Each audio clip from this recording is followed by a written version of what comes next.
I don't have a middle name. My parents were too poor. They couldn't afford one.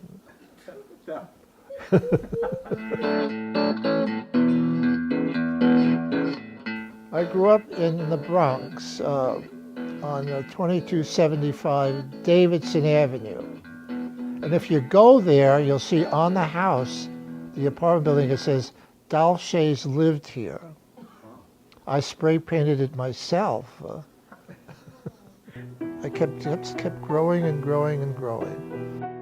Must have been the gefilte fish that I was eating or something. And so I was able to develop the pure game of basketball, which they call schoolyard ball.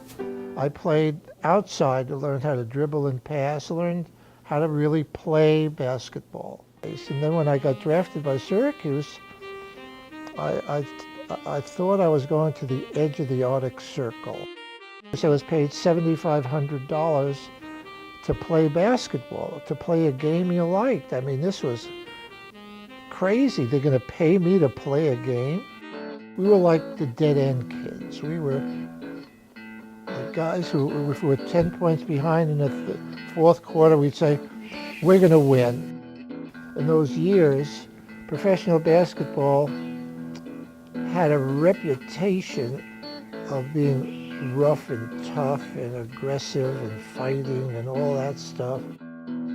I have a ring, I wear my championship ring. No matter where I go, people will look at it and say, well, you were on an NBA championship? Wow. Of course, they never buy me a drink or lunch, but they say you're big time stuff. The fans, they just adopted every player on the team. You were a big shot.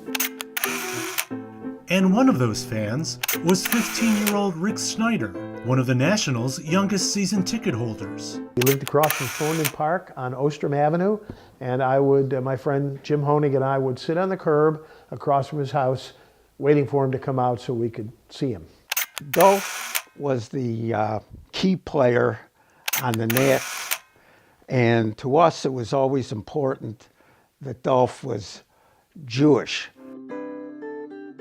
On a cold Syracuse winter night in 1951, DOLPH met his future wife, Naomi Gross. And when we were introduced, a spark flew from her finger to mine,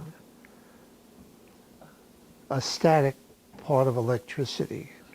It almost knocked me over. And you know, when you're a ball player, you're traveling all the time, and she really brought up the kids, and I was lucky to have a wonderful wife. DOLPH SCHAYES passed away on December 10th, 2015, but will always be a presence in Central New York, whether it's at the JCC's Shays Family Gymnasium or the Shays Family Lounge at Temple Concord. But his greatest legacy will always be at the top of the key in the center of our hearts. I remember when he asked me to dance and my face was in his belt buckle.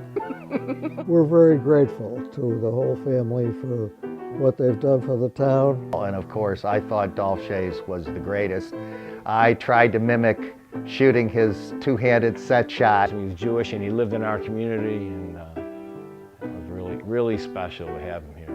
DOLPH was an amazing basketball player. He's in the NBA Hall of Fame, the 50 greatest of all time list. But the truth is, that's only a tiny piece of who DOLPH is. DOLPH, the person, is every bit the Hall of Fame human being that he was as a basketball player. He said, come give me a hug. And I says, just a minute. And I pulled a chair and I stood on top of the chair. And then I could hug him.